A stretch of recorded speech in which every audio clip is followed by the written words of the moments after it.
नमस्कार प्यारे बच्चों।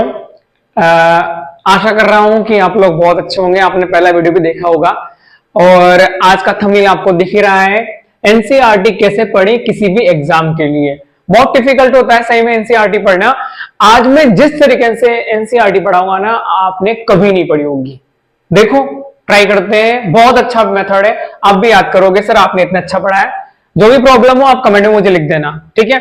तो हमारा चैप्टर रहेगा जीव जगत का वर्गीकरण। ये चैप्टर नंबर 2 है। पहला हमने पढ़ लिया है, वो है हमारा लिविंग वर्ल्ड, जीव जगत। तो अब वही है कि उनका वर्गीकरण कैसे किया जाता है। देखो इधर हमारा यहाँ पर जो चैप्टर है वो है जीव जगत का वर्गीकरण, अध्याय नंबर 2, लेसन नंबर 2। यहां पर देखो आपको दिख ही रहा है, पहले पढ़ा हुआ है वैसे तो, जीव जगत का वर्गीकरण। एक एक लाइन पढ़ेंगे, एक लाइन को समझेंगे। सभ्यता के प्रारंभ में, सभ्यता के प्रारंभ में देखने से पहले मैं तुमको बता दूं कि इसमें कोई चेंजेस नहीं हुआ है। पुरानी एनसीईआरटी में भी वही टॉपिक तो जो नई एनसीईआरटी में है। मोनेरा किंगडम है, प्रोटिस्टा किंगडम है, फंजाई किंगडम है, प्लांट किंगडम है, एनिमिलिया किंगडम है, वायरस, विरोइड एंड लाइकेन। वो के वही 6 सब टॉपिक है इसमें, ठीक है। तो यहां से स्टार्ट करते हैं वापस से अपना। सभ्यता के प्रारंभ से ही मानव ने सजीव प्राणियों के वर्गीकरण के अनेक प्रयास किए। जैसे सभ्यता स्टार्ट हुई वैसे ही लोगों ने अपनी आवश्यकताओं के अनुसार चीजों को बांटना स्टार्ट कर दिया। वर्गीकरण के प्रयास वैज्ञानिक मापदंडों की जगह सहज बुद्धि पर आधारित थे। जैसे कि हमारे मानव की बात करते हैं, 3 चीजें बहुत बेसिक होती हैं, रोटी, कपड़ा और मकान। तो भोजन की आवश्यकता हुई, वस्त्र एवं आवास जैसी सामान्य उपयोगिताओं के वस्तुओं के उपयोग की आवश्यकता पर आधारित थे। पहले के जो वर्गीकरण थे स्टार्टिंग में सभ्यता के निर्माण के आधार पर, ठीक है। आगे देखो, इन प्रयासों में जीवों के वर्गीकरण के वैज्ञानिक मापदंडों का उपयोग सर्वप्रथम किसने किया बेटा? एरिस्टोटल, अरस्तु ने किया था। उन्होंने पादपों को सरल आकार के लक्षणों के आधार पर वृक्ष, झाड़ी तथा शाख, किस किस में? वृक्ष, झाड़ी तथा शाख में वर्गीकृत किया था। जबकि उन्होंने प्राणियों को वर्गीकरण लाल रक्त की उपस्थिति व अनुपस्थिति के आधार पर किया था। यहां तक तो कोई प्रॉब्लम नहीं है, तो बहुत इजी अपना। देखो अब आगे लीनियस ने क्या किया था, देखो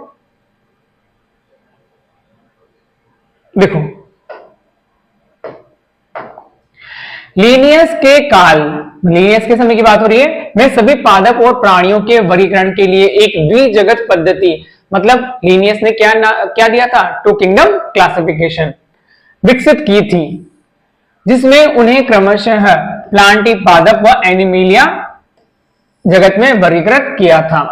इस पद्धति के अनुसार यूकेरियोट ससीम केंद्रीय, याद रखना, और प्रोकैरियोट असीम केंद्रीय, एक कोशिकीय व बहुकोशिकीय तथा प्रकाश संश्लेषी हरित शैवाल व अप्रकाश संश्लेषी कवक के बीच विभेद स्थापित करना संभव नहीं था। पादपों व प्राणियों पर आधारित यह वर्गीकरण आसान एवं सरलता से समझे जाने के बावजूद बहुत से जीवधारियों को इनमें से किसी भी वर्ग में रखना संभव नहीं था।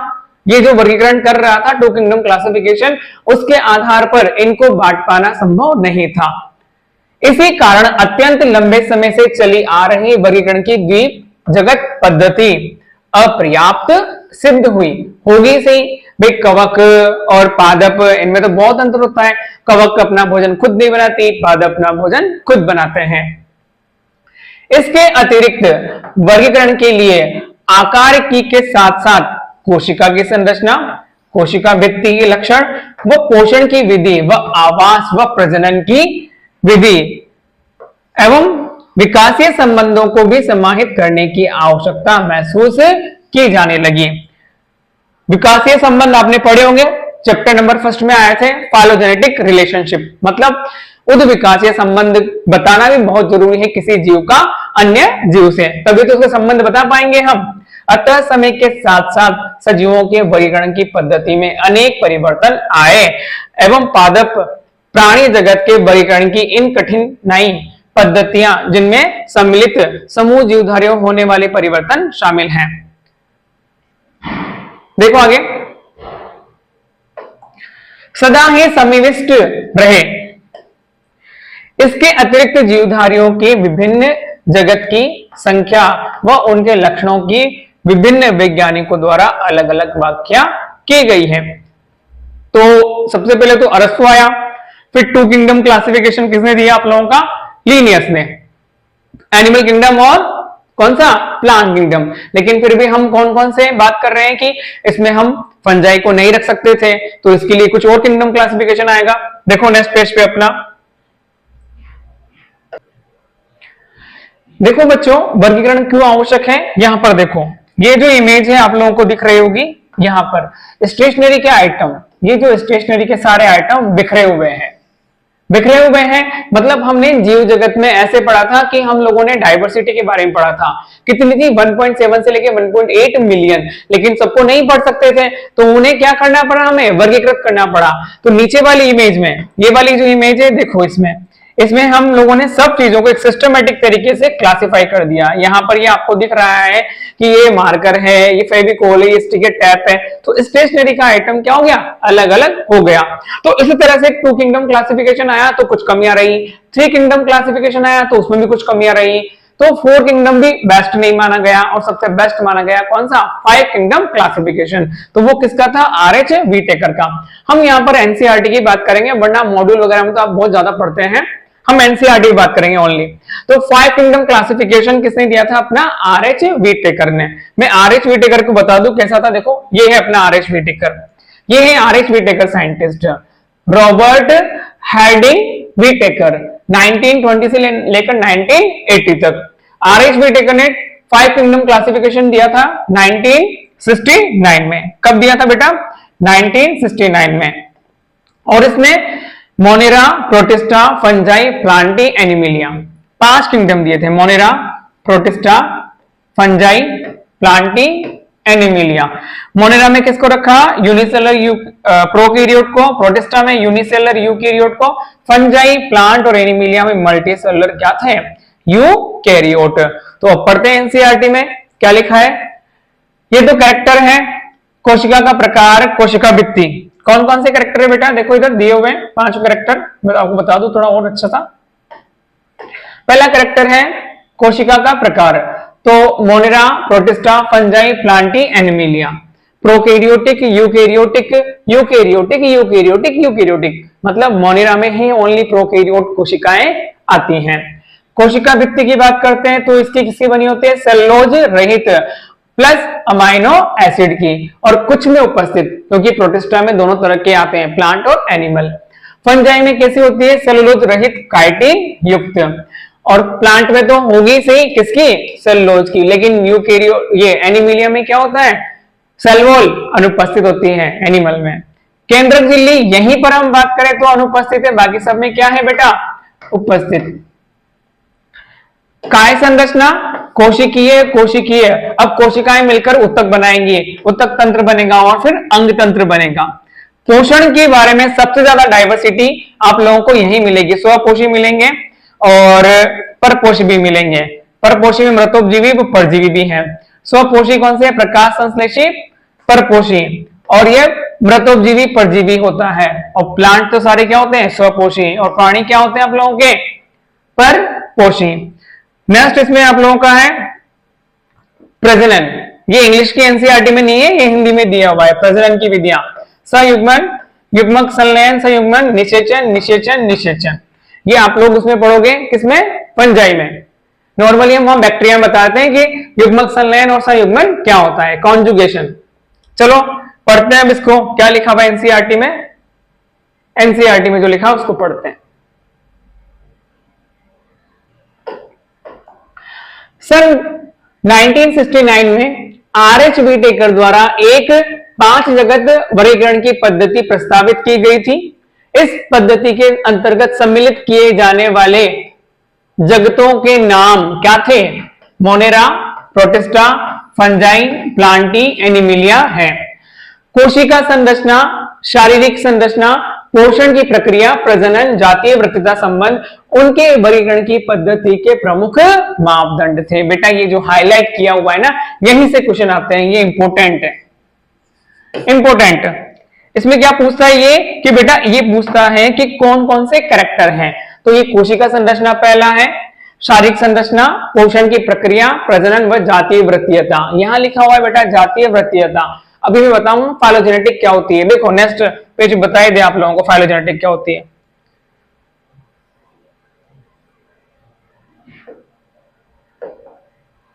ये देखो फाइलोजेनेटिक, अभी हम पढ़ेंगे 6 किंगडम क्लासिफिकेशन, वहां आएगा बैक्टीरिया, आर्किया और यूकेरियोट।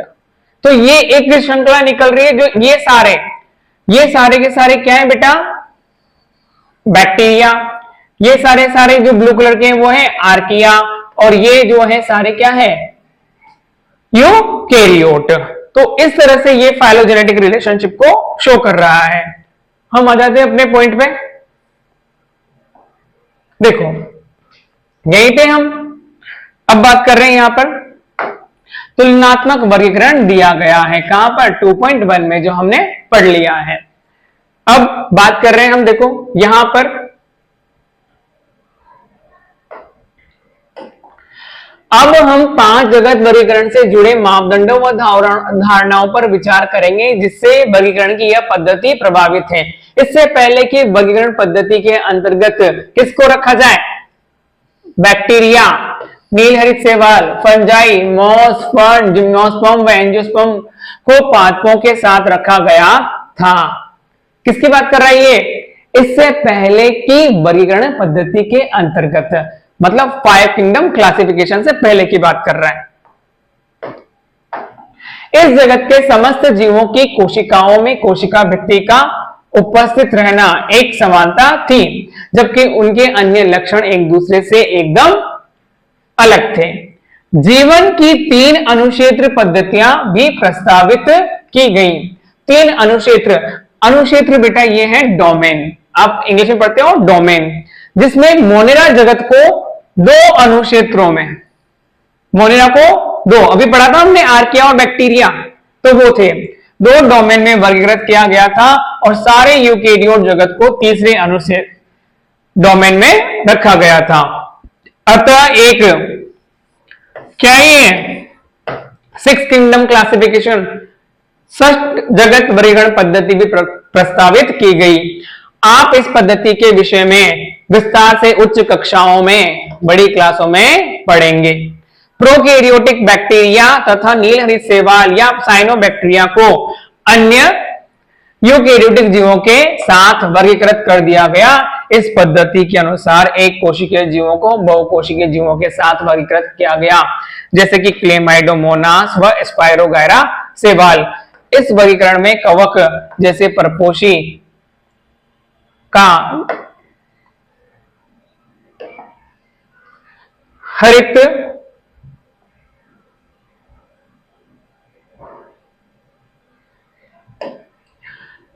पादपों जैसे स्वपोषी के बीच विभेद नहीं किया गया, मतलब पादप में और फंजाई में विभेद नहीं किया गया। जबकि कवकों की कोशिका भित्ति किसकी बनी होती है, काइटिन की, वह हरित पादपों की सेलुलोज की बनी होती है।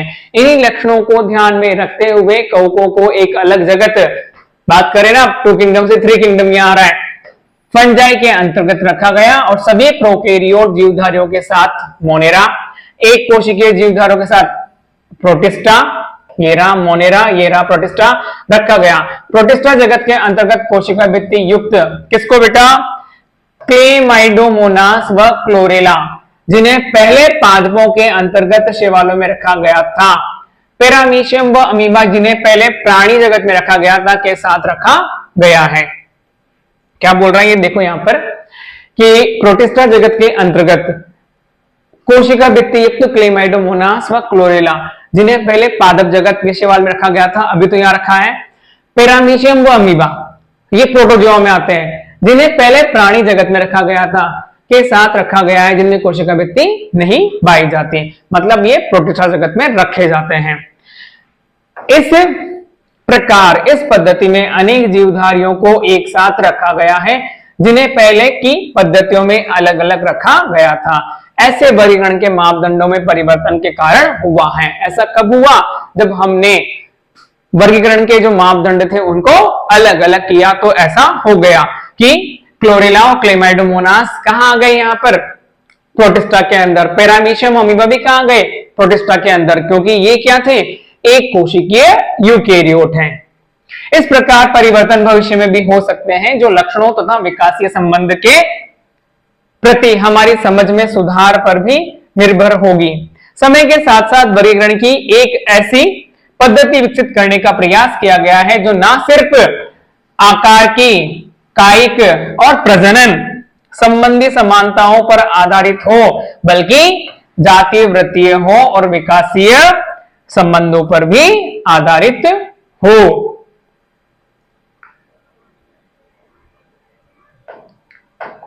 इस अध्याय में हम वीट टेकर पद्धति के अंतर्गत मोनेरा, प्रोटिस्टा, फंजाई के लक्षणों का अध्ययन करेंगे। प्लांटी व एनिमिलिया जगत, जिन्हें सामान्य भाषा में क्रमशः पादप जगत व प्राणी जगत कहते हैं, की चर्चा 2 अध्याय में अलग करेंगे। मतलब सेकंड चैप्टर में आप लोगों के 5 किंगडम क्लासिफिकेशन तो है, लेकिन 3 ही किंगडम पढ़े जाते हैं, मोनेरा, प्रोटिस्टा और फंजाई। जो प्लांटी है वो आप लोगों का 3rd चैप्टर है और जो एनिमल किंगडम है वो 4th चैप्टर है। क्लियर? तो अब मैं यहां पर एक चीज बता रहा था आप लोगों को, देखो इसमें इमेज में, ये था अपना 6 किंगडम क्लासिफिकेशन। ये क्या था बेटा? 6 किंगडम क्लासिफिकेशन। देख लो इधर 3 डोमेन आए थे अपने पास में।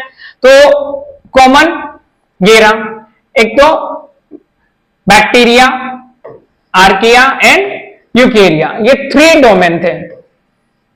क्या थे ये? 3 डोमेन। तो 3 डोमेन क्लासिफिकेशन की बात कर रहा है, तो यहां पर ये था बैक्टीरिया तो चले गए इसमें अंदर, यूबैक्टीरिया के अंदर, आर्किया चला गया आर्किया के अंदर, बाकी यूकेरिया, प्रोटिस्टा, प्लांटी, फंजाई और एनिमिलिया।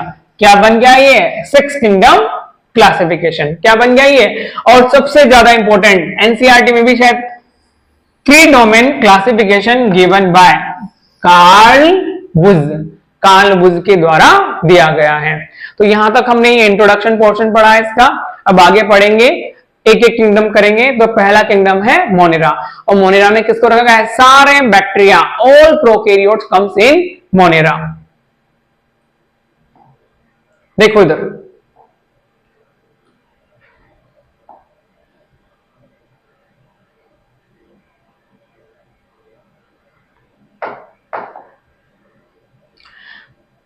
मोनेरा जगत,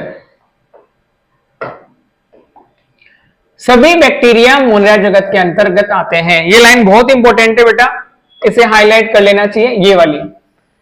सभी बैक्टीरिया, बच्चों को बहुत कंफ्यूजन रहता है कि सर कौन कौन आते हैं, तो यहां से क्वेश्चन बनता है। All bacteria comes in Monera.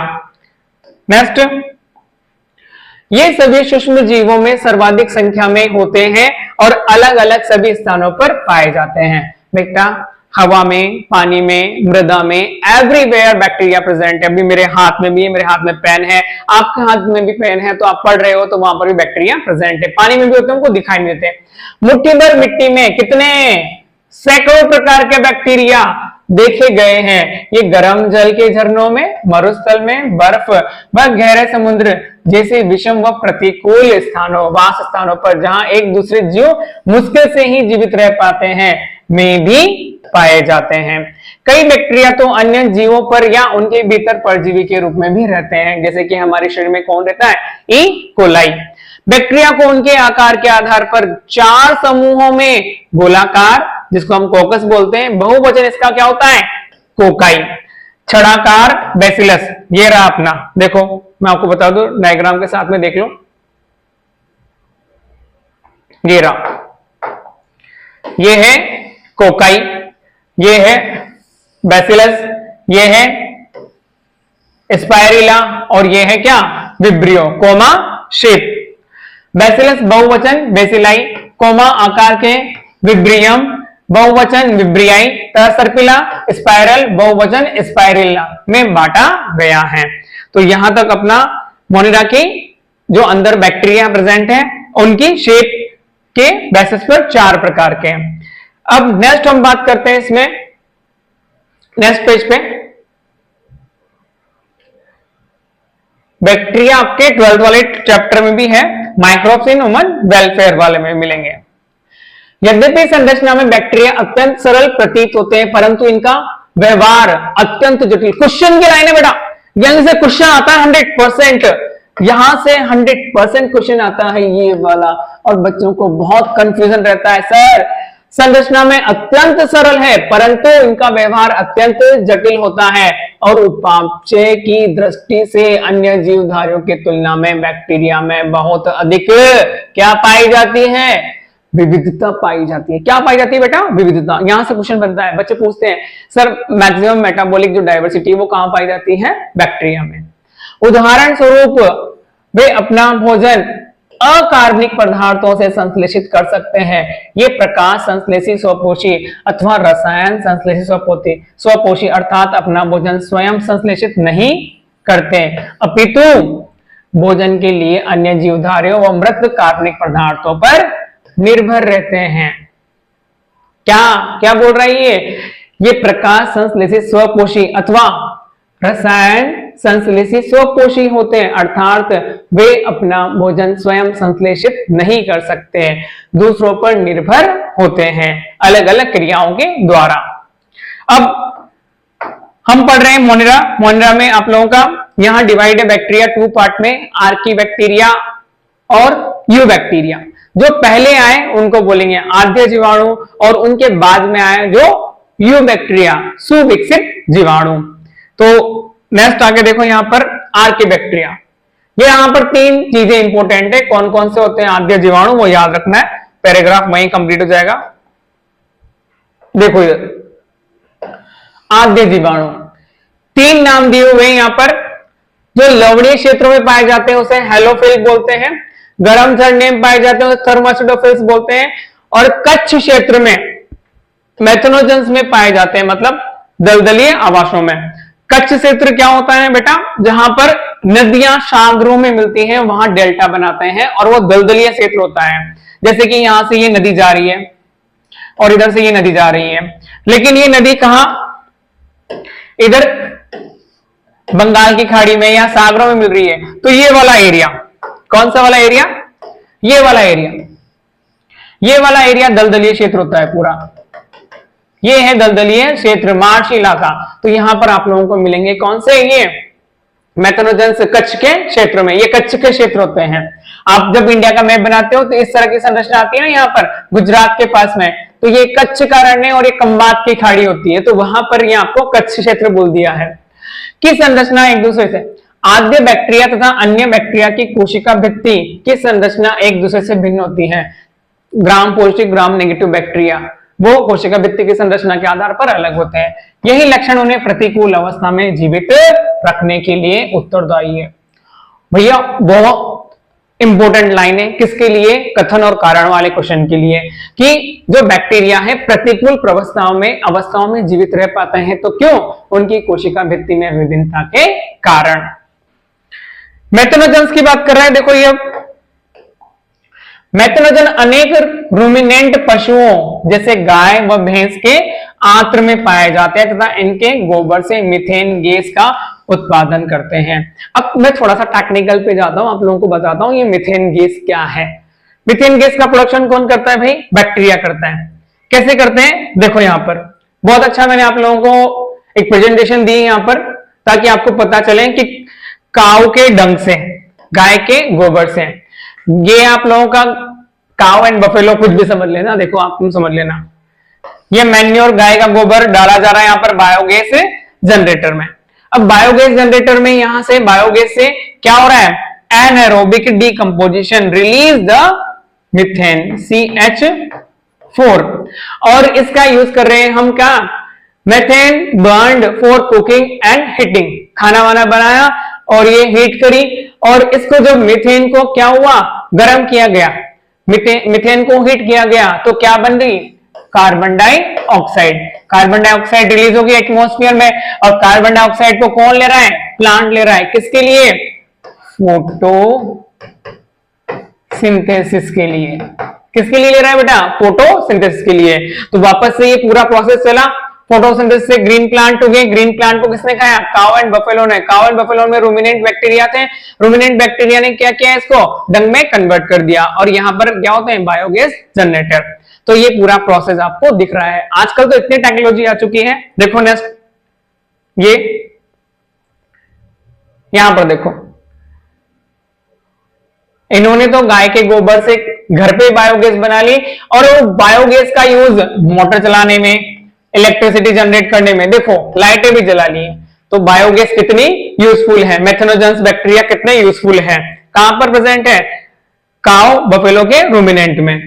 चलो भाई, यहां तक मैं आशा करता हूं कि आप लोगों को समझ में आया होगा कौन सा वाला पोर्शन है ये। मोनिरा में आर्की बैक्टीरिया। अब बात करेंगे आप लोगों का यू बैक्टीरिया।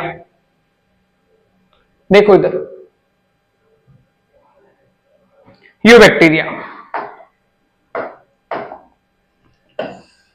हजारों यू बैक्टीरिया अथवा वास्तविक बैक्टीरिया की पहचान एक कठोर कोशिका भित्ति व एक कशाब चल बैक्टीरिया द्वारा की जाती है। बहुत इंपॉर्टेंट लाइन ये बोल रहा है कि हजारों यूकेरियोटिक बैक्टीरिया जो वास्तव में बैक्टीरिया हैं, उनकी पहचान किसके आधार पर की जाती है? एक कठोर कोशिका भित्ति के आधार पर की जाती है।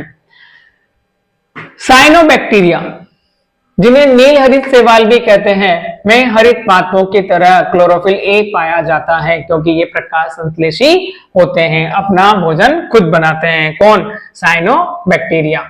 देखो अब आगे, साइनोबैक्टीरिया एक कोशिकीय कॉलोनीय अथवा तंतु में अलवणीय जल समुद्री अथवा स्थलीय शैवाल है। साइनोबैक्टीरिया है तो एक तरह से क्या है? एल्गी, ब्लू ग्रीन एल्गी जिसको बोलते हैं। इनकी कॉलोनी प्राय जेलीनुमा आवरण से ढकी रहती है। आपने देखा होगा जो प्लांट पानी में होते हैं उनको निकालते हैं तो वो हमारे हाथ से फिसलते हैं क्योंकि उनके चारों ओर एक क्या होता है? जेली जैसा आवरण होता है। यदि वो नहीं होगा तो पानी उनके अंदर चला जाएगा और वो क्या हो जाएंगे? डेड हो जाएंगे। तो वो जेलीनुमा आवरण उनको प्रोटेक्शन प्रोवाइड करता है। इनकी कॉलोनी पर प्राय जेलीनुमा आवरण होता है जो प्रदूषित जल में बहुत फैलते फूलते हैं। बैक्टीरिया जैसे कि नॉस्टॉक एनाबीना पर्यावरण के नाइट्रोजन को हेट्रोसिस्ट नामक एक विशिष्ट कोशिका द्वारा स्थिर कर सकते हैं। यहां पर एक और चीज मैं आपको बताऊंगा, क्या? नाइट्रोजन को स्थिर करना। आगे एक तो नाइट्रोजन को स्थिर करना। पहले तो मुझे बताओ आप लोग, नाइट्रोजन स्थिरीकरण क्या होता है? 5 मिनट दे रहा हूं, ज्यादा हो जाएगा, 1 मिनट ले लो यार, बहुत ज्यादा टाइम हो जाएगा, 1 मिनट ले लो, 30 सेकंड। बहुत सिंपल है, बहुत काम आएगा। नाइट्रोजन स्थिरीकरण क्या होता है पता होना चाहिए। नाइट्रोजन स्थिरीकरण क्या है? एनवायरमेंट की नाइट्रोजन को किसमें? अमोनिया में कन्वर्ट करना। किसमें कन्वर्ट करना? अमोनिया में। लेकिन कौन करता है? बैक्टीरिया करता है। किसकी प्रेजेंस में? नाइट्रोजनेज एंजाइम की प्रेजेंस में। अभी बताएंगे, ये एनसीईआरटी की लाइन है, पेज नंबर 201 पे लिखी हुई है। रसायन संश्लेषी बैक्टीरिया नाइट्रेट, नाइट्राइट व अमोनिया जैसे विभिन्न अकार्बनिक पदार्थों को ऑक्सीकृत कर सकते हैं। उनसे मुक्त ऊर्जा का उपयोग क्या बनाने में बेटा? एटीपी के उत्पादन में के लिए करते हैं। ये नाइट्रोजन, फास्फोरस, आयरन व सल्फर जैसे पोषक पुनर्चक्रण में महत्वपूर्ण भूमिका निभाते हैं। कौन? ये बैक्टीरिया। इन बैक्टीरिया के द्वारा नाइट्रोजन, फास्फोरस, आयरन, सल्फर जैसे पोषक चक्रों का जो है ना पुनर्चक्रण होता रहता है। अब यहां पर आप लोगों को जो बैक्टीरिया दिया हुआ है वो है नॉस्टॉक, एक तंतु में शैवाल, नॉस्टॉक एनाबीना। अब हम बोल रहे थे कि इनके चारों ओर जेलीनुमा आवरण होता है। ये रहा जेलीनुमा, ये देखो, ये पानी में मिलेगा आपको। इनके चारों ओर ये जेलीनुमा आवरण है। ये अलग अलग कोशिकाएं हैं और तंतुनुमा संरचना बना रही है। ये एक कोशिका, ये एक और कोशिका, ये एक और कोशिका। तो ये कोशिकाएं तो थी, लेकिन इनके बीच में एक कोशिका कैसे आ गई? देखो, ये वाली कोशिका, ये वाली कोशिका जो आ गई है, ये कौन सी है? ये नॉर्मल कोशिका नहीं है, हेट्रोसिस्ट है। क्या है? हेट्रोसिस्ट। और ये है श्लेष्मा आच्छद। अब ये डायग्राम तो आपके एनसीईआरटी में दिया हुआ है, लेकिन हम बात करें एक और जो डायग्राम था अपना, उससे समझो क्या होता है। देखो इधर, ये रहा नॉस्टॉक एनाबीना, ये है अपना नॉस्टॉक एनाबिना, इसमें ये हेट्रोसिस्ट, ये रही हेट्रोसिस्ट और ये है नॉर्मल सेल, ये है नॉर्मल सेल। अब ये हेट्रोसिस्ट, लेकिन यहां पर एक नाम और दिया हुआ है जो आपने पढ़ा होगा, एकाइनेट, एकाइनेट, और लिखा हुआ है नॉर्मल क्या है, वेजिटेटिव सेल। नॉर्मल तो वेजिटेटिव सेल है, लेकिन यहां लिखा हुआ है एकाइनेट। एकाइनेट क्या है उसके बारे में देखो, मैं बताऊं आपको, लिखा हुआ है यहां पर भी, दिखेगा नहीं आपको, थोड़ा सा मैं पढ़ के बताता हूं मतलब क्या है एकाइनेट का। ये बोल रहा है introduction, filamentous cyanobacteria, filamentous cyanobacteria Anabaena species form trichomes, मतलब एक धागेनुमा संरचना बनाती हैं, which consist of vegetative cells participating in photosynthesis. Vegetative cell क्या करती हैं, फोटोसिंथेसिस करती हैं। Growth, the heterocyst fixing nitrogen and ये रहा akinete, akinete acting as seed for the next generation. मतलब एकाइनेट वो संरचना है जहां पर उनके सीड होते हैं नेस्ट बैक्टीरिया बनाने के लिए, एकाइनेट स्ट्रक्चर्स को बोलते हैं। और अब देखो ये रहा बायोलॉजिकल नाइट्रोजन फिक्सेशन, अभी बताया था मैंने आप लोगों को क्या होता है नाइट्रोजन फिक्सेशन। क्या लिखा हुआ है 12.62, मतलब 12 नंबर का चैप्टर है और पेज नंबर 201 पे लिखा हुआ है biological nitrogen fixation. Very few living organisms can utilize nitrogen in the form of nitrogen available abundantly in the air. Only certain prokaryote, but we prokaryote species are capable of fixing nitrogen. Reduction of nitrogen of ammonia by living organism is called biological nitrogen fixation. ये देखो nitrogen है, nitrogenase enzyme की presence में किसमें convert की जा रही है, अमोनिया में। The enzyme nitrogenase which capable of nitrogen reduction is present exclusively in prokaryotes, such microbes are called nitrogen fixation. Specially कौन करता है, ये राइजोबियम बैक्टीरिया जो लेग्यूम प्लांट की कहां होते हैं, जड़ों में होते हैं, गांठों में होते हैं। ठीक है, तो यहां तक हम पढ़ चुके थे। आगे देखो, देखो इधर, आई थिंक आपको समझ में आ रहा होगा। जो भी डाउट है आप मुझे बताएं ना, कमेंट में बता दूंगा। परपोषी बैक्टीरिया प्रकृति में बहुत पाए जाते हैं, इनमें से अधिकतर महत्वपूर्ण अपघटक होते हैं, मतलब क्या होते हैं, डीकंपोजर होते हैं। इन परपोषी बैक्टीरिया में से अनेक का मनुष्य के जीवन में संबंधित गतिविधियों पर महत्वपूर्ण प्रभाव पड़ता है। ये दूध से दही बनाने में, दूध से दही बनाने में, दूध से जब दही बनता है तो क्या होता है, दूध से जब दही बनता है तो प्रोटीन का डीनेचुरेशन हो जाता है। प्रतिजीवकों के उत्पादन में लेग्यूम पादपों की जड़ों में नाइट्रोजन स्थिरीकरण की में सहायता करते हैं। कुछ बैक्टीरिया रोगजनक होते हैं जो मनुष्य में, फसलों में, फार्म में व पालतू पशुओं में हानि पहुंचाने हैं। वह विभिन्न बैक्टीरिया के कारण कौन सी बीमारी, हैजा, टाइफाइड, टिटनस, साइट्रस, कैंकर जैसी बीमारियां होती हैं। तो यहां तक हमने आप लोगों को किसके बारे में बताया, नॉस्टॉक एनाबिना के बारे में। इसमें आगे होता है अपना बैक्टीरिया डिवीजन कैसे करता है, बैक्टीरिया के बाद में इसमें माइकोप्लाज्मा भी आता है। देखो इधर नेक्स्ट पेज नंबर 20 पे लिखा हुआ है अपना, बैक्टीरिया में एक विभक्त होता हुआ बैक्टीरिया। बैक्टीरिया प्रमुख रूप से कोशिका विभाजन द्वारा क्या होते हैं भाई, विभक्त हो जाते हैं। कभी कभी विपरीत परिस्थितियों में ये बीजाणु बनाते हैं। कब, विपरीत परिस्थितियों में ये लैंगिक प्रजनन भी करते हैं, जिनमें से एक बैक्टीरिया दूसरे बैक्टीरिया के डीएनए का पुरातन स्थानांतरण करता है। ध्यान से सुनो, बैक्टीरिया में ट्रू सेक्सुअल रिप्रोडक्शन नहीं पाया जाता। जीवाणु में ओनली क्या पाया जाता है, जेनेटिक रिकॉम्बिनेशन, मतलब कॉन्जुगेशन। एक जो बैक्टीरिया है पॉजिटिव, दूसरा बैक्टीरिया नेगेटिव होता है, तो ये एक पॉजिटिव बैक्टीरिया दूसरे बैक्टीरिया को भी किसमें कन्वर्ट कर देता है, पॉजिटिव बैक्टीरिया में। इसको बोलते हैं हम जेनेटिक रिकॉम्बिनेशन। ये 3 प्रकार का होता है, ट्रांसफॉर्मेशन, ट्रांसडक्शन एंड कॉन्जुगेशन। ठीक है बेटा, यहां पर आप लोगों के एनसीईआरटी में इतना कुछ भी नहीं है, मैं बता रहा हूं बस।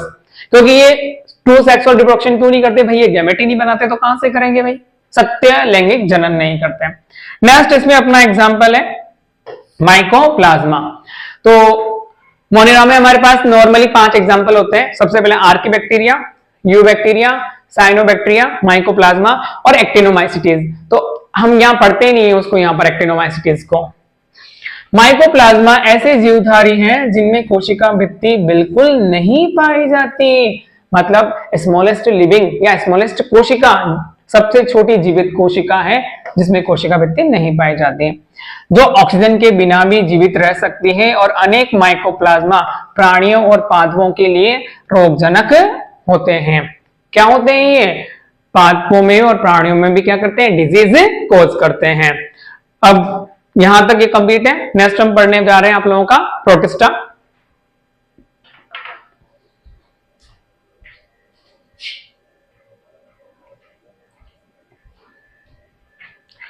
तो बेटा देखो अपना नेक्स्ट किंगडम है कौन सा, प्रोटिस्टा जगत। इसमें किसको रखा गया है, यूनिसेलुलर यूकेरियोट, मतलब एक कोशिकीय यूकेरियोट। एक कोशिकीय यूकेरियोट में क्या होता है, देखो एक कोशिकीय यूकेरियोट की बात आ रही है, मतलब सुविकसित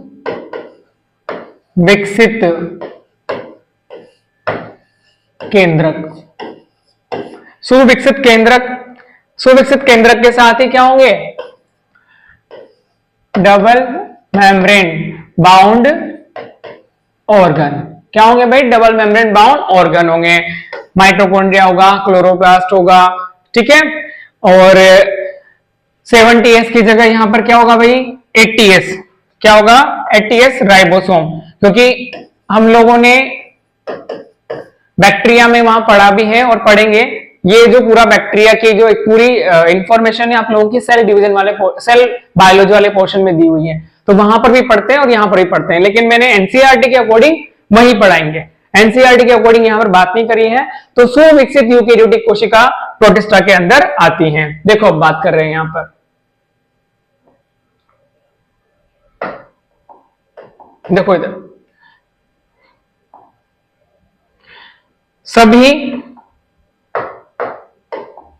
सभी एक कोशिकीय यूकेरियोट को प्रोटिस्टा के अंतर्गत रखा गया है, परंतु इस जगत की सीमाएं ठीक तरह से निर्धारित नहीं हो पाई हैं। एक जीव वैज्ञानिक के लिए जो भी प्रकाश संश्लेषी प्रोटिस्टा है, वही दूसरों के लिए एक पादप हो सकता है, क्राइसोफाइट, डायनोफ्लेजिलेट, यूग्लिनोइड, औपंक कवक और प्रोटोजोआ भी को इस पुस्तक में प्रोटिस्टा के अंतर्गत रख दिया है। मतलब ये बोल रहा है कि एक वैज्ञानिक के लिए, एक वैज्ञानिक के लिए जो प्रकाश संश्लेषी प्रोटिस्टा है, वही दूसरे के लिए क्या हो सकता है, एक पादप भी हो सकता है, जैसे कि यूग्लिनोइड प्लांट भी है और एनिमल भी है। प्राथमिक रूप से प्रोटिस्टा के सदस्य क्या होते हैं भाई, जलीय होते हैं। यूकेरियोट होने के कारण इनकी कोशिका में एक सुसंगठित केंद्रक व अन्य झिल्ली-युक्त कोशिकांग पाए जाते हैं। अभी बताया था मैंने, कुछ प्रोटिस्टा में कशाभ व पक्षमाभ भी पाए जाते हैं। यह अलैंगिक तथा कोशिकीय संलयन व युग्मन जाइगोट बनाने की विधि द्वारा लैंगिक प्रजनन करते हैं। मतलब इनमें क्या बनता है, जाइगोट बनता है। क्या बनता है बेटा, जाइगोट बनता है। नेक्स्ट, इसकी 5 क्लासेस है। पहली हमारे पास में कौन सी है, क्राइसोफाइट। आज मैं आपको बताऊंगा कि आप लोगों ने कई बार पढ़ा है सॉफ्ट बॉक्स, लेकिन देखा नहीं, आज देखना सॉफ्ट बॉक्स कैसा होता है। इस समूह के अंतर्गत डायटम्स व सुनहरे शैवाल डेस्मिड आते हैं। ये स्वच्छ जल, लवणीय जल, समुद्रीय पर्यावरण दोनों में पाए जाते हैं। ये अत्यंत सूक्ष्म होते हैं तथा जलधारा के साथ निश्चेष्ट रूप से बहते रहते हैं, बहुत हल्के होते हैं। डायटम में कोशिका भित्ति कैसी होती है? साबुनदानी, मतलब ऐसी के तरह इसी के अनुरूप दो अति आच्छादित कवच की बनी होती है। इन भित्तियों के अंदर सिलिका होती है, सिलिका मतलब रेत के पार्टिकल, जिसके कारण ये नष्ट नहीं होती क्या? कोशिका भित्ति।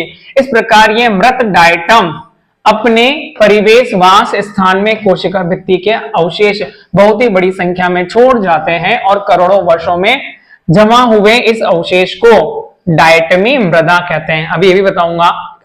कण में होने के कारण इस मृदा का उपयोग पॉलिश करने में, तेलों में, सिरप के निस्यंदन में, और ये समुद्र के मुख्य उत्पादक हैं। मतलब ये फोटोसिंथेसिस करते हैं तो मुख्य उत्पादक हैं। देखो इधर, अब आप लोगों को बता दें कि होते कैसे।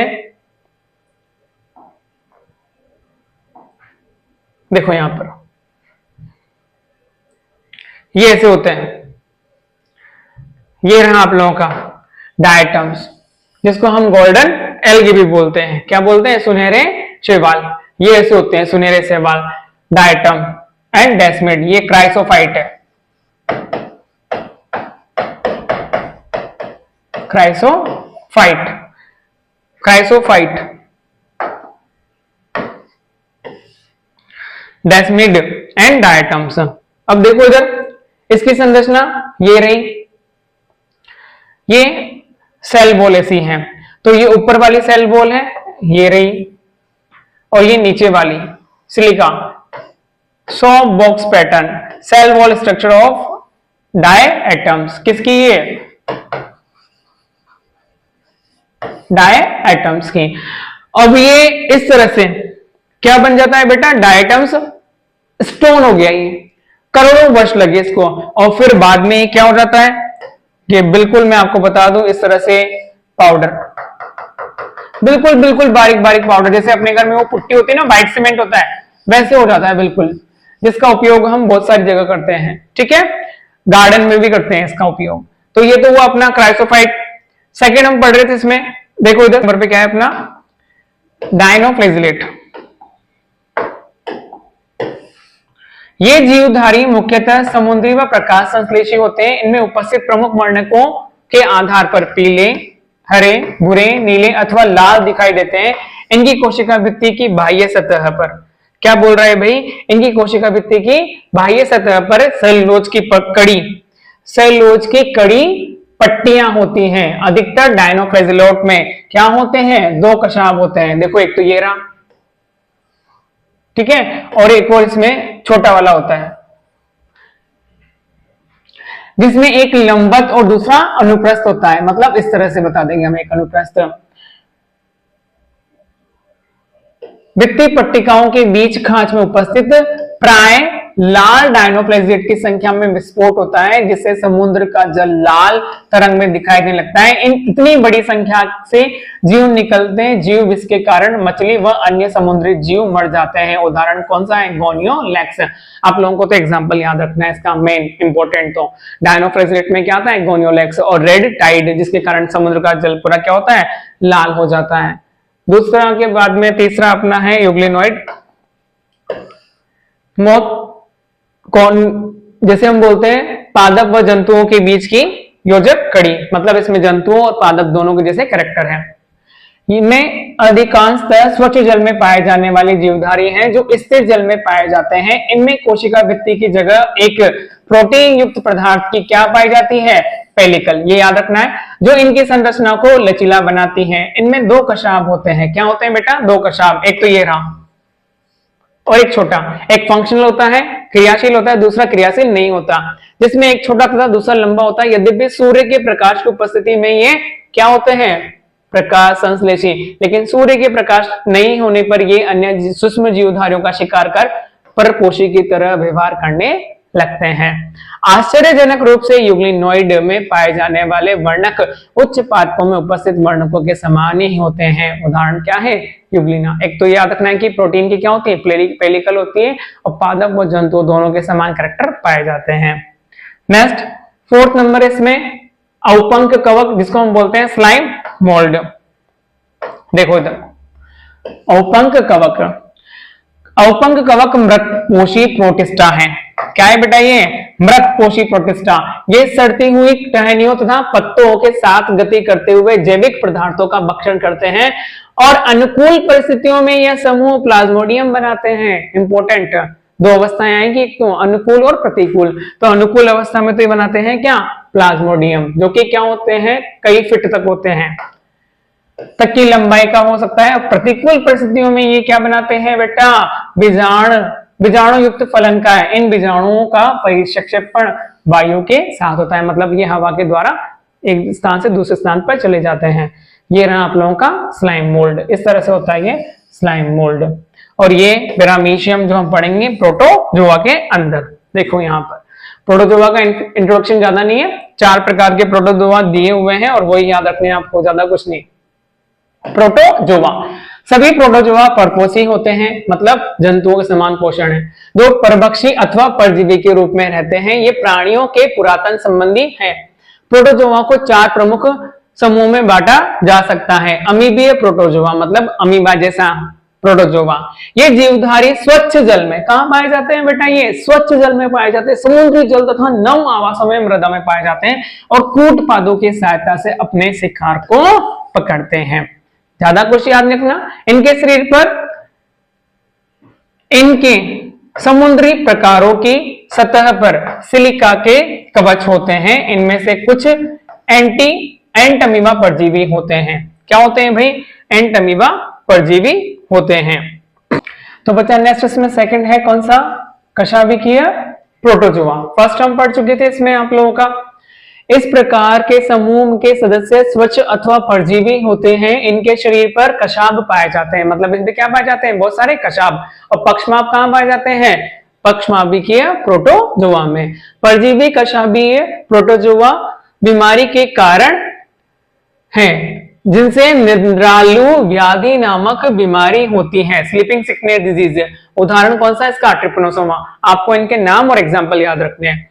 थर्ड इसमें पक्षमाभिकीय प्रोटोजोआ, ये जलीय अथवा अत्यंत सक्रिय गति करने वाले जीवधारी हैं, क्योंकि इनके शरीर पर हजारों की संख्या में पक्षमाभ पाए जाते हैं। इनमें एक गुहा होती है जो कोशिका की सतह के बाहर की तरफ खुलती है और पक्षमाभों की लयबद्ध गति के कारण जल से पूरित भोजन गैलेट की तरफ भेज दिया जाता है। उदाहरण कौन सा है? पैरामीशियम। और फोर्थ नंबर का इसमें स्पोरोजोआ।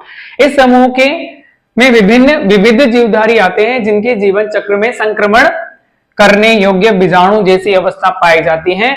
इनमें सबसे कुख्यात प्लाज्मोडियम मलेरिया परजीवी प्रजाति है, जिसके कारण मानव की जनसंख्या पर आघात पहुंचाने वाला प्रभाव पड़ा है। मतलब इससे क्या होता है आप लोगों का? मलेरिया डिजीज होता है। स्पोरोजोआ प्लाज्मोडियम आप लोगों का क्या एक तरह से प्रोटोजोआ का उदाहरण है। तो मलेरिया डिजीज कौन सी होगी? प्रोटोजोआ जनित रोग है। तो इसका ये फर्स्ट पार्ट कंप्लीट हुआ। आशा करता हूं आप लोगों को अच्छा लगा होगा। जो भी कमी आपको लगती है प्लीज कमेंट में लिखें और चैनल को सब्सक्राइब कीजिए। Thank you.